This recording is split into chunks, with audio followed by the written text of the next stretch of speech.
The cult of the primitive, why the modern West romanticizes simpler cultures. Modern academics and activists often romanticize decolonization and glorify indigenous wisdom as morally pure while portraying Western civilization as inherently corrupt. But this isn't genuine admiration, it's escapism.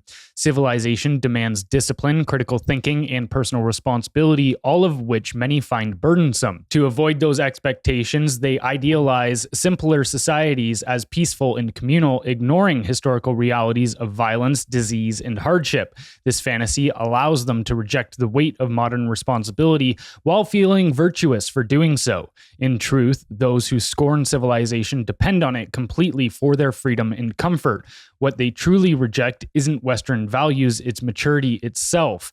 Their desire to dismantle the structures that sustain progress isn't enlightenment, it's regression. Civilization's demands are what make it meaningful, and the wish to escape them reflects not moral evolution, but a return to intellectual and moral childhood. So, how do comfort and safety in modern life enable this kind of hypocrisy? Comfort and safety, man, they're what turn you into. They're basically what turn you into a weak person. Mm-hmm. When you seek comfort and safety all the time, you sort of you don't progress anymore. Now, for children, you said moral childhood. I'm good with that. For children, that's what they need.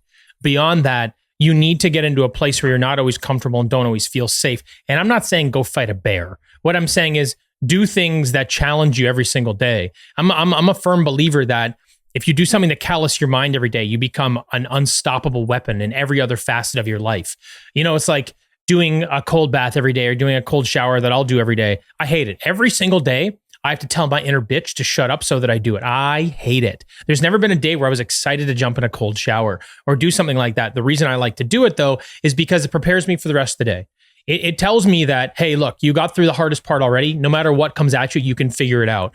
And I also put myself in very stressful situations. I choose a challenging life because I know how it makes me better. I know that it makes me progress. And I think we talked about this last time, where there becomes this sort of inflection point with your life where you decide that what has happened to you will either make you a victim or make you a warrior, in a sense, just for lack of a better way of looking at it. And I think what's happened is, I think we're too dependent on the government and too dependent on sort of the macro narrative in society that is very broken right now. We need a new one. So I think we're too dependent on that as a nation. And I think because of that, it's easier for people to choose the victim side of things. When you choose that victim path, all you want is safety and comfort. You want things to be easy no matter what. You want to be taken care of, so you want to depend more on the government. You want to blame other people for your problems. You want comfort and safety. You don't want what's uncomfortable. However, and I know this is kind of becoming more of a philosophical conversation, the best version of you is on the other side of adversity. The best version of you is getting outside your comfort zone. It's learning to do things. Like, humans are creatures of progress. If you rail against that, you're railing against how you're actually built. I use this example all the time. You look at a beehive today, you look at a beehive 20 years ago. They're magnificent, but they don't change. They don't progress. They just do the same thing over and over again. But you look at a cell phone from 20 years ago and a cell phone today, you wouldn't be able to use a cell phone today if you jumped through a portal from 20 years ago. You go, what the hell is this thing? Because it's evolved so much. Humans are creatures of progress. Technologically is just a way that you see it come to life. But this is just who we are. You know, I think if you're living life the right way, you continue to get better and better and better every year in multiple areas of your life. Success, economically, personally, spiritually, with your friends, with yourself, you know, physically, as far as you can until you start to naturally decline. And there's a lot of ways to avoid that too. So I think that, like, what's happened is society has become so dependent on these macro, like, government and narratives, that they've given up what is natural to them, which is to challenge themselves and progress and become better. And it's become a disease. It's really a shame.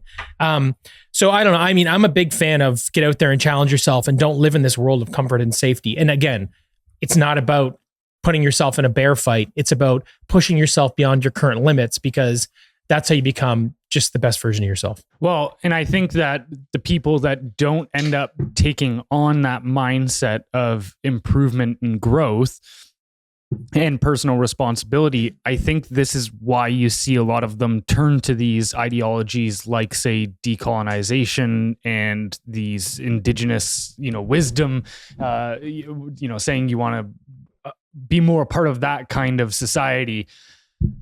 I think it's because they look at that and go, in these more primitive societies, it seems like there's less responsibility. They're less complex. They're not as much as demanded of me. Now, I think that they're also doing something which is a massive error of they're comparing a false version of today's world in their mind to a false version of the historical world as to how they were. Like, they picture these, more primitive societies as like peace, loving, man in his natural state and all of this I kind agree. of stuff. And to add to your point, they also go, well, I could just move down south to the Caribbean and lay on the beach and eat fruit that falls off the tree. Yeah. Okay. Yeah. Sure. Like, that's not going to be a fun life. But so they're comparing delusions with delusions, yes, which is not a good idea. But then also, like, I think, if you don't take that mindset of going, I'm going to get over any obstacles that get put in my way, and I'm going to put that onto myself to become a person more capable of overcoming obstacles, then I think what they do is they go, the only other option you have if you don't take up that mindset is go, I am going to tear down the obstacles in front of me. Yeah, I think actually with what I was saying, and to tie it into what you're saying, is they still progress. It just progresses negatively further down that path. Right. It doesn't start with tearing down society. It starts with safety and comfort and making life easy. But as that continues to progress down that victim line, this is where they land. Well, and, even actually going back to the conversation about the gender ideology and stuff, I think this is another reason why they romanticize this, because to be, to take on the mantle and responsibility of being a good man or a good woman is very hard. Like, it's hard to live up to those true masculine and feminine ideals. And so part of what I think is happening is if they feel like they can't live up to those ideals, then they try to tear the ideal down and say that ideal just doesn't mean anything. And the problem is they only get there because they refuse to face adversity, because they refuse to be uncomfortable. So it's this thing. It's like, I think what I'm getting at is people need to be very cautious what path they choose, because what happens is you pull a thread in either direction and you're going to knit a sweater. One of them is a much better life than the other. But I don't think people realize it's such a simple thing. It's literally pulling the thread. It's not putting on the sweater. That happens over time. But if you just pull the thread in the wrong direction, you go down this path and here's where you can land. And I think it happens so slowly and so by all these little steps that I don't think people realize. It's like kind of like gaining weight. People that 60s, I saw the stat the other day, I couldn't believe it. 68% of adults in Canada are overweight or obese. Get off the couch. Fatties. Get off the couch. Go do something. But the thing is, that didn't happen overnight, or people wouldn't have let it happen. They pulled the thread and made bad decisions, and now they are where they are. It's the same thing with this, is you don't think it's a big deal, but it compounds quickly over time. And that's what I'm saying. You got to push back the other way. You got to do the uncomfortable, because life is so much better over time in that direction. You don't get rewarded right away. You get rewarded years down the road. It sometimes takes even longer, but if you don't, it's like, you don't stay stagnant. You get better or you get worse. So people have to be cautious about what thread they're pulling. Well, that cultural correction, I think, needs to happen in the same line as how somebody that has gained an immense amount of weight does, is because people, will look at us and say like, well, how do we fix it? And you go, look, no one person can fix this. There's not going to be any one political party or one person that comes along and just is able to put some system in place that fixes all of this. However, it is also important to remember it took us decades to get to this point of like this kind of coddling mindset to get to this point where everybody is so soft that things are falling apart. It takes the same amount of time, if not more, in the other direction to undo that. Same thing with like obesity. Well, it's actually much easier to gain bad weight than lose it. Right. Way easier. And so it's like, you have to have the same mindset towards this cultural stuff as you would for personal fitness, and going like, okay, I've recognized that for me to get to this point, it took me 3 years or 4 years of just letting my health hit the floor. And now this is where I am. So it's probably going to take me at least 3 to 4, if not more years to undo this. And I look at this cultural stuff very similarly in terms of turning the boat around on it. But I do think that other aspect that you were talking about, where people, if they fail to take up these things, then it's not even linear too, because as they start to become more averse to conflict and hardships in their life, then they actually become less, there becomes more of them. So it's like, as they get softer, then the more things that could potentially hurt them grows and expands. Yes. It's like, I think about it in terms of levels of stress. Most people can only handle a 2 or 3 level of stress. I can handle like a 9.5. I put myself in some terrible situations, and I've done so many things to challenge myself. Maybe that's a little over the top, 9.5, but it's super, super high. And I use my peer group and people I know as a reference. And I'm not being ridiculous about it. It's just what it is. I can manage stress very, very well.